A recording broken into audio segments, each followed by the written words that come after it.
کیا گیا کہ جو مسجد میں روشنی کرے گا، اس دور میں مسجد میں روشنی کرنے کا طریقہ چراغ کا جلانا ہوتا تھا۔ حدیث پاک میں آتا ہے جو مسجد میں روشنی کرتا ہے، صرف چراغ جلا دیتا ہے، تو اللہ تبارک و تعالیٰ کے وہ فرشتے جو حاملین عرش ہے، یعنی جنہوں نے اللہ کے عرش کو اٹھا رکھا ہے، جب تک کسی کا جلایا ہوا چراغ مسجد میں جلتا رہتا ہے، وہ فرشتے اس کے لیے مغفرت کی دعائیں کرتے رہتے ہیں۔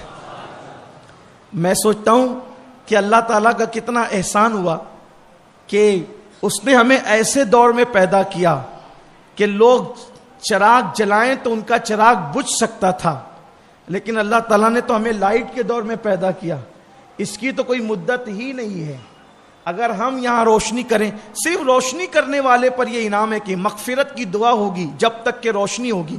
تو جو مسجد میں اینٹ رکھے اپنے پیسے سے، مسجد کے اندر کوئی اور چیز لگا دے، تو اس کا مطلب یہی تو ہے کہ جب تک آپ کے پیسے کی اینٹ، آپ کے پیسے کی ریتی، آپ کے پیسے کی کنکر، آپ کے پیسے کا سیمنٹ، آپ کے پیسے کا سریا، کوئی چیز مسجد کے اندر جب تک لگی رہے گی، فرشتے آپ کے لیے مغفرت کی دعائیں کرتے رہیں۔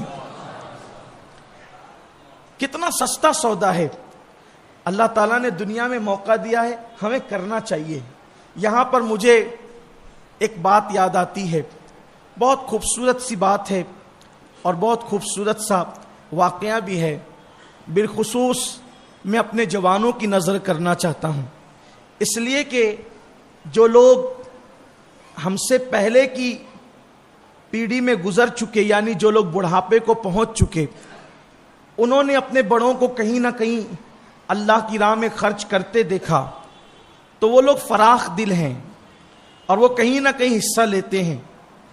اب ہمارے شہر کے جو جوان ہیں ماشاءاللہ وہ داڑیاں رکھنے میں شوقین ہیں، نماز کے لیے بھی آ رہے ہیں، روزے کے لیے بھی آ رہے ہیں، لیکن ایک کمی اب ان کے اندر ہے جو وہ دور ہو جائے، اللہ کرے کہ وہ اپنے اخراجات کے معاملے میں بادشاہوں کی طرح ہے۔ ہمارا جوان اپنے اخراجات کے معاملے میں بادشاہوں کی طرح ہے، لیکن ابھی اللہ کی راہ میں دینے کا وہ ذوق ہمارے جوانوں میں پیدا نہیں ہوا۔ جوانوں کی بات کر رہا ہوں، جو لوگ ادھیڑ عمر ہو گئے یا بوڑھے ہو گئے، ابھی ان کی بات نہیں، وہ تو ذہن ہے جن کا دینے کا، وہ تو ہے، اللہ کرے بنتا رہے۔ لیکن نئی نسل کے لیے، جوانوں کے لیے کہتا ہوں، آپ بھی ذہن بنائیں اور اپنے خرچ میں سے نکالیں۔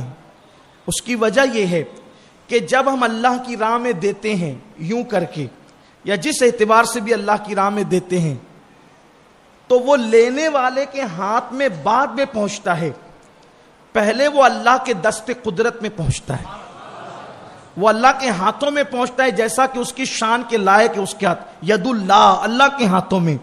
ہمارا ایمان ہے کہ ہم اللہ کے ہاتھ مانتے ہیں، لیکن اس کی کیفیت کیا ہے، کیسے اس کے ہاتھ ہیں، یہ علم اللہ کو تفویض کرتے ہیں، اس کو سونپتے ہیں کہ مولا تو جانتا ہے تیرے ہاتھ کیسے۔ اتنا ضرور جانتے ہیں کہ تیرے ہاتھ ہمارے ہاتھوں کی طرح نہیں ہے، تیرے ہاتھ کیسے یہ تو جانتا ہے، ید اللہ کیسے تو جانتا ہے، ید اللہ پر ایمان ہے، کیفیت اللہ جانتا ہے، اور اس کے بتانے سے اس کے رسول جانتے ہیں صلی اللہ علیہ وآلہ وسلم۔ کتنی بڑی بات ہے اگر کسی کی دی ہوئی چیز میں اپنے ہاتھ میں لے لوں۔ آپ کہتے ہیں یار کہ فلاں صاحب نے میری چیز اپنے ہاتھ میں لی، مجھ سے اور بڑی شخصیت کوئی پیر صاحب، ارے پیر صاحب نے میری چیز اپنے ہاتھ میں لے لی، اور ان سے بڑی ہستی فلاں صاحب، انہوں نے اپنے ہاتھ میں لے لی۔ سوچو تو صحیح، وہ تمہاری دی ہوئی رقم جس کی کوئی اوقات نہیں ہے، وہ 10-20 روپے، وہ 50-100 روپے، وہ 10-20 ہزار روپے، جس کا حال یہ ہے کہ تم مر جاؤ تو تمہارے وارثین اس کے لیے جھگڑا کریں۔ بلکہ حالت یہ ہے کہ بعض مرتبہ بچے تمنا کرتے ہیں کہ جلدی سے بڑھاؤ مرے تو پھر وراثت تقسیم ہو، اس لیے کہ بڈھا مرتا نہیں تو وراثت تقسیم ہوتی نہیں۔ بہت سارے خاندانوں میں یہ میں دیکھ رہا ہوں، سن رہا ہوں، میرے کانوں سے سنی ہوئی بات ہے کہ ابا مر نہیں رہے، اس لیے وراثت تقسیم نہیں ہو رہی۔ اس قدر نا ہنجار، نا فرمان، مفاد پرست اولاد پیدا ہو رہی ہے۔ کہ وہ دولت کی خاطر باپ کے مرنے کے متمنی ہے کہ باپ مرے گا تو وہ پھر کارخانہ بٹے گا اور سائزنگ کے تقسیم ہوگی اور یہ ہوگی. پھر اگر بیٹے تمنا کرنا کرے تو داماد تمنا کرتے ہیں کہ جب تک کہ سسر جی مریں گے نہیں تب تک کہ تقسیم نہیں ہوگی. یہ حال ہے. جس دولت کے لیے آپس میں جھگڑے ہو رہے ہیں, لڑائیاں ہو رہی ہے, جس کی کوئی حیثیت اور اوقات نہیں ہے, ایسی دولت میں یہ نہیں کہتا اپنی اولاد کے لیے نہ رکھو, اپنی اولاد کے لیے بھی رکھو.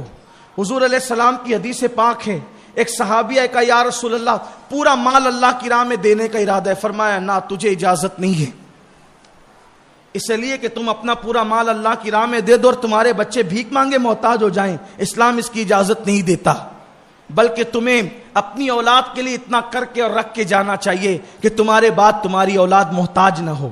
یہ بھی نیکی ہے. لیکن آپ سے یہ کہنا چاہتا ہوں, سب انہی کے لیے رکھ چھوڑیں, سب رشتہ داروں کے لیے رکھ چھوڑیں. اور جو سب سے بڑا رشتہ دار ہے, میرے جملے پہ غور کریں, جن کے رشتے ٹوٹ جانے ہیں ان کے لیے اتنی محنت ہے. اور ہمارا سب سے بڑا رشتہ کس سے ہے؟ یہاں رشتہ دار سے مراد سب سے بڑا رشتہ کس سے ہے؟ اللہ تبارک و تعالیٰ نے رشتے کا اظہار کیا اور عالم ارواح میں ہم سے فرمایا الستُ بربکم, کیا میں تمہارا رب نہیں ہوں؟ تو سب نے کہا تھا بلا, بے شک تو ہمارا رب ہے. آپ مجھے بتائیں کیا کسی سے رشتہ اتنا پرانا بھی ہے جتنا اللہ سے رشتہ پرانا ہے؟ تو سارے رشتوں کے لیے پیسے ہیں. جس نے سب کچھ عطا کیا وہ رب کے لیے کچھ نہیں, اس اللہ کے لیے کچھ نہیں. تو یہ وہ رقمیں جو فانی ہیں, یہ وہ رقمیں جو کبھی کام نہیں آنے والی ہے, مرنے کے بعد وارثوں میں تقسیم ہونے والی ہے. میرے آقا فرماتے ہیں جب تم اس کو اللہ کی راہ میں دیتے ہو تو پہلے یہ اللہ کے دست قدرت میں آتی ہے, پھر دوسرے کے ہاتھ میں آتی. یعنی گویا تم دیتے ہو اللہ کو. اللہ قرآن میں فرماتا ہے من یقرض اللہ قرضا حسنا, کہ جب تم اللہ کی راہ میں دیتے ہو تو گویا تم اللہ کو قرض حسنا دیتے ہو. جب یہودیوں نے یہ سنا تو تانا دیا کہ تمہارا اللہ تو غریب اور محتاج ہے, معاذ اللہ فقیر ہے کہ وہ لوگوں سے قرضہ لیتا ہے. تو پھر اللہ نے فرمایا نہیں, اللہ محتاج نہیں ہے, اللہ غنی وانتم الفقراء, کہ تم سب فقیر ہو, محتاج ہو, بھیک مانگنے والے ہو. اللہ مال والا ہے, اللہ غنی ہے, اللہ جو وہ خزانے رکھنے والا ہے. اللہ نے یہ صرف اس لیے کہا قرض حسنا کا مطلب, قرض حسنا کا مسئلہ یہ ہے کہ جب دینے والا دیتا ہے اور لینے والا لیتا ہے کوئی مطالبہ نہیں ہوتا. دینے والا دیتا ہے, لینے والا لیتا ہے, کوئی مطالبہ نہیں ہوتا. لیکن پھر اتنا ہوتا ہے جب واپس کرنے والا واپس کرتا ہے تو اس کو اختیار ہوتا ہے کہ وہ اپنی شان کے مطابق چاہے تو اتنا ہی دے دے اور چاہے تو اس سے بڑھا کر کے دے دے, لیکن وہ سود نہیں ہوتا کیونکہ کوئی مطالبہ نہیں تھا, کوئی طے نہیں تھا, نہ اشارے میں نہ کنائے میں یہ چیز ہوتی ہے. اگر وہ کچھ تحفتاً بڑھا دے, اگر وہ کچھ عطا کر دے, اگر وہ کچھ انعام دے دے, اللہ فرماتا ہے تم جو دے رہے ہو اللہ کو قرض حسنا دے رہے ہو. آج تم دو گے اپنی طاقت کے مطابق, جب اللہ لوٹائے گا تو اپنی شان کے مطابق لوٹائے گا. ایک کھجور جو تم نے اللہ کی راہ میں دی ہوگی, صرف ایک کھجور تم نے اللہ کی راہ میں دی ہوگی, جب اللہ تمہیں لوٹائے گا تو وہ کھجوروں کا بہت بڑا کھیت جنت کے اندر ہوگا. وہ کہے گا میں نے تو ایک ہی دی تھی, یہ اتنی ساری کھجوریں کیسے؟ تو اللہ کے فرشتے کہیں گے جو تو نے ایک دی تھی اس کو اللہ نے جنت کی زمین میں بویا تھا. کہاں تمہاری زمین کی کھجور, لیکن دی اللہ کی راہ میں. اگر کھا کے اگل دی تھی تو وہ کیا بنی؟ کھائی تو کیا بنی ہیں؟ کھائی تو بدبو بنی نا, کھائی تو گندگی بنی نا, کھائی تو غلاظت بنی. اور اللہ کی راہ میں دے دیا تو جنت میں اگائی گئی. یہی اللہ کی راہ میں دینے کا فرق ہے. خود کھایا تو بدبو بنی اور اللہ کی راہ میں دیا تو جنت میں بوئی گئی. پھر اس ایک کھجور سے پودا نکلا, پھر اس میں 7 بالیاں نکلی, پھر ہر ایک میں 10, اس طریقے سے 70 ہو گئی. پھر اللہ بڑھاتا جاتا ہے جیسے کہ تمہاری نیت ہوتی ہے. پھر وہ کاٹی جاتی ہے, پھر وہ بوئی جاتی ہے, پھر وہ کاٹی جاتی ہے, پھر وہ بوئی جاتی ہے. قیامت تک یہ سلسلہ چلتا رہے گا. اور جب تم جاؤ گے, ہم جائیں گے انشاءاللہ, اللہ فرمائے گا یہ تو نے ایک کھجور دیا تھا, یہ اس کو ہم نے پرورش کی, ایسے اس کو پالا جیسے تو اپنے بچڑے کو پالتا ہے. تو میں وہ بات عرض کرنے چلا تھا کہ اللہ کی راہ میں دینے کی بڑی شان ہے، اور پھر وہ بھی مسجد حدیث پاک میں آتا ہے کہ اگر تم معزز بننا چاہتے ہو، قابل تعظیم بننا چاہتے ہو کہ لوگ تمہاری عزت کریں، یہ میں نے اپنی آنکھوں سے دیکھا، اس حدیث کا جلوہ میں نے اپنی آنکھوں سے دیکھا۔ کیا فرمایا جا رہا ہے؟ اگر تم قابل تعظیم بننا چاہتے ہو، دو چیزیں اپنے اندر پیدا کرو، ایک تو یہ کہ مسجد کی تعظیم کرو اور مسجد کی تعمیر کرو۔ اگر تم مسجدوں کی تعظیم کرو گے اور مسجدوں کی تعمیر کرو گے تو اللہ تمہیں قابل تعظیم بنا دے گا۔ بہت سے لوگوں کو میں نے شہر میں دیکھا، کوئی نام ان کا نہ تھا، کوئی عزت ان کی نہ تھی، لیکن جب انہوں نے مسجدوں کو تعمیر کرنا شروع کیا، آج پورے شہر میں ان کے نام کا غلغلہ ہے۔ فلاں صاحب نے یہ مسجد بنائی، فلاں صاحب نے یہ مسجد بنائی، فلاں صاحب نے یہ مسجد بنائی، یہ ہے۔ اور پھر دوسری چیز، دو کام کرنا ہے نا، اگر قابل تعظیم بننا ہے، مسجد کی تعظیم کرو، مسجد کی تعمیر کرو، اور اپنے مومن بھائی کی تعظیم کرو۔ مسجد کے ساتھ ساتھ اپنے مومن بھائی کی تعظیم کرو۔ امام حسن مجتبیٰ فرماتے ہیں، جو مسجد میں جاتے ہیں جب تک وہ مسجد کے اندر رہتے ہیں وہ اللہ کے مہمان رہتے ہیں، اور ان کا شمار اللہ کی زیارت کرنے والوں میں ہوتا ہے۔ آپ کہتے ہیں نا، چلو بھائی فلاں پیر صاحب ہے ان کی زیارت کر لیں، فلاں سید صاحب ہے ان کی زیارت کر لیں، فلاں عالم صاحب ہے ان کی زیارت کر لیں، فلاں بزرگ ہے ان کی زیارت کر لیں۔ امام حسن فرما رہے ہیں کہ مسجد میں جانے والوں کا شمار اللہ کی زیارت کرنے والوں میں، اور مسجد میں بیٹھنے والوں کا شمار اللہ کے مہمانوں میں۔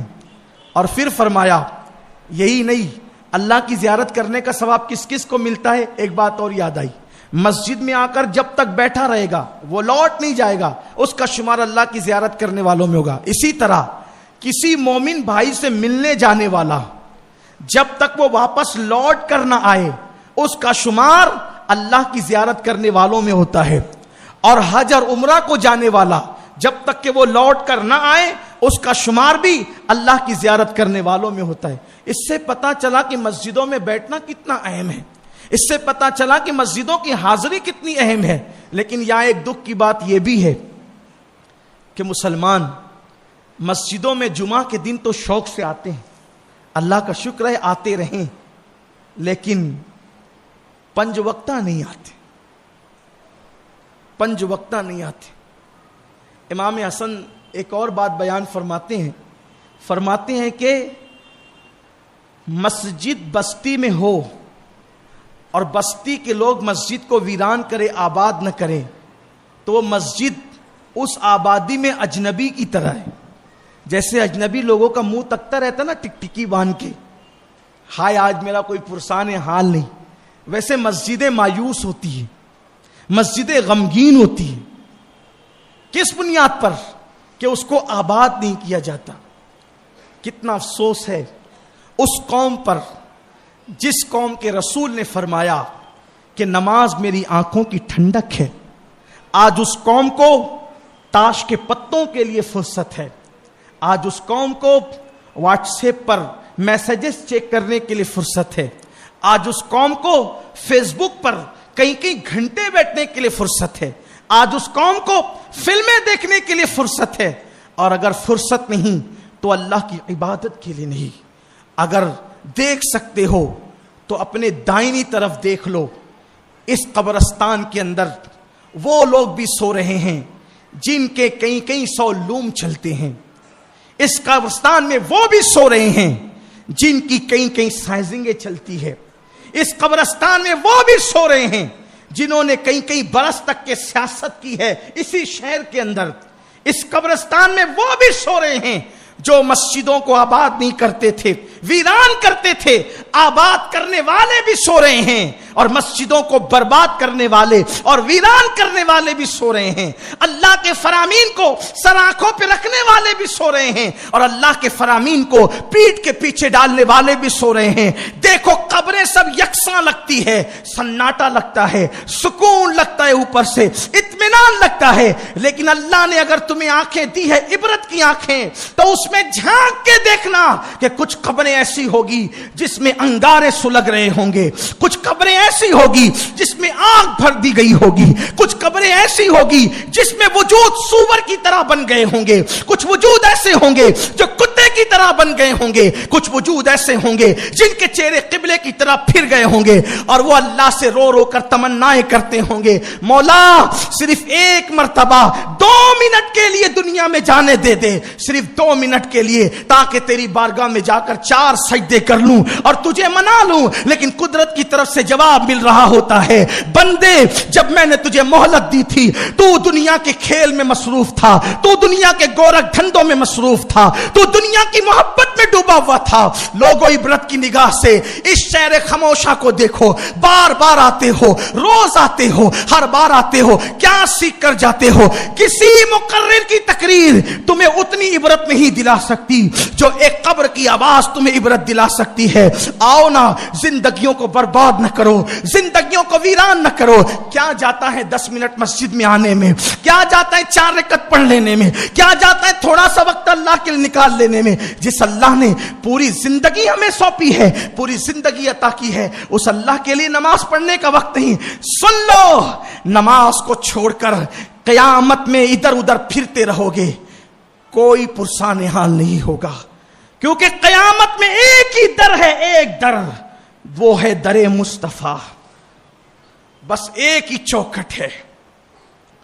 چوکھٹ سے مراد یہ بنی ہوئی چوکھٹ نہیں، یعنی ان کا آسرا ہے، ان کا دربار ہے۔ قیامت میں صرف ایک ذات ہے، وہاں سن لی گئی آپ کا بیڑا پار، اور اگر وہاں نہیں سنی گئی اللہ بھی امان نہیں دے گا۔ میرے امام کہتے بخدا، خدا کا یہی ہے در، نہیں اور کوئی مفر مقر، جو وہاں سے ہو یہی آ کے ہو، جو یہاں نہیں تو وہاں نہیں۔ جنہیں در مصطفیٰ پہ امان نہ ملے اسے کبھی امان نہیں ملے گی۔ اور سن لو، دل کے کانوں سے سن لو، اس مسجد میں پہلی بار جمعہ پڑھنے کے لیے ہم سب جمع ہوئے ہیں۔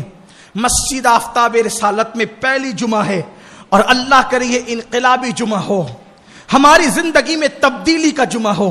اس لیے کہ آج کا دن خوبصورت اس لیے بھی ہے کہ سب سے پہلی نماز 5 وقتہ کی فرضیت کی حیثیت سے 27 رجب ہی کو پڑھی گئی تھی، کیونکہ شب معراج نماز کا تحفہ لایا گیا، اور آنے کے بعد پہلی نماز ظہر کی شکل میں اعلان کے ساتھ پڑھی گئی کہ چلو نماز فرض ہوئی ہے، نماز پڑھ لو۔ اور یہ جو پہلی ظہر، عصر، مغرب، عشاء اور فجر، اس دن جو پہلی 5 وقت کی نماز پڑھی گئی، اس میں جبریل علیہ السلام خود زمین پر آئے تھے اللہ کے رسول کے ساتھ نماز ادا کرنے کے لیے۔ آج سے عہد نہیں کر لیتے کہ آج 27ویں رجب ہے، اور آج سے ہم بھی انشاءاللہ 5 وقت کی نماز شروع کر دیں گے۔ شادی ہوگی تو بھی نماز ہوگی، میت ہوگی تو بھی نماز نہیں چھوڑیں گے، سردی ہوگی، گرمی ہوگی، بارش ہوگی، کوئی موسم ہوگا، نماز نہیں چھوٹے گی۔ جب آپ نماز پڑھتے رہیں گے تو یادگار ہوگی، پہلی آفتاب رسالت میں جمعہ پڑھنے گیا تھا، کوئی فقیر نے چیخا تھا اور میں نے عہد کیا تھا کہ آج سے میں نماز پڑھوں گا، تو آپ کی یادیں تازہ ہوتی رہے گی۔ میں عرض کر رہا تھا قیامت میں ایک ہی در ہے، حضور نے امان دے دی، امان مل گئی، انہوں نے نہ دی تو نہ ملی۔ اب حضور کیا کہتے ہیں؟ میرے آقا فرماتے ہیں جو نماز چھوڑ دے میں اس سے بیزار ہوں۔ کیا فرمایا؟ میں اس سے بیزار۔ کوئی باپ کہتے میں میرے بیٹے سے بیزار ہوں، بولو باپ کہتے بیٹے سے بیزار ہوں، کوئی اس کو قرضہ دے گا؟ کوئی اس کے ساتھ لین دین کرے گا؟ کوئی اس کے ساتھ لین دین کرے گا؟ نہیں کرے گا۔ ارے اس کا باپ اس سے ناراض ہے، ذمہ دار کون ہے؟ اس کا باپ اس سے ناخوش ہے، ذمہ دار کون ہے؟ اس لیے لوگوں، اللہ کے رسول فرما رہے ہیں جس نے نماز چھوڑ دی میں اس سے بیزار ہوں، اور جس سے حضور بیزار ہیں پھر اللہ اس سے راضی کب ہوگا؟ اس لیے توبہ کر لو، توبہ کا وقت ہے، پلٹ آؤ، آج ہی عہد کر لو۔ سرکار غریب نواز فرماتے ہیں جو نماز نہیں پڑھتے ان کی زندگیاں ضائع ہو رہی ہے، ان کی زندگیاں برباد ہو رہی ہے۔ تو میرے عزیز، آج اس مقدس ساعت سعید کے موقع پر، اس مبارک موقع پر، خوشی کے موقع پر، اس تاریخی دن میں اپنے اللہ سے ارادہ کر لو کہ اللہ آج کے بعد اب میں کبھی نماز نہیں چھوڑوں گا۔ یہ مت سوچنا کل سے پڑھیں گے، کل سے پڑھیں گے، کل سے پڑھیں گے۔